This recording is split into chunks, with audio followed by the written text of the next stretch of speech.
வவ்வால் பேட்மேனா இல்ல வேம்பயரா?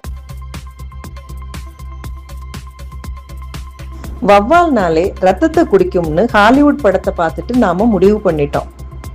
ஆனா நம்ம ஊர் வவ்வால்கள் ரொம்ப பாவம்.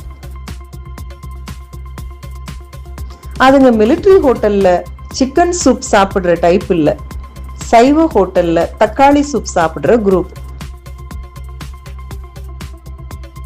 அவை வெறும் பழங்களையும் சின்ன சின்ன பூச்சிகளையும் தான் சாப்பிடுது. பழ மரங்கள்ல மகரந்த சேர்க்கைக்கு வவ்வால்கள் தான் ரொம்ப உதவுது. இந்தியால வவ்வால் ரத்தத்தை குடிக்கும்னு பயப்படுறது மயில் மசால் தோசை சாப்பிடும்னு நம்புற மாதிரி.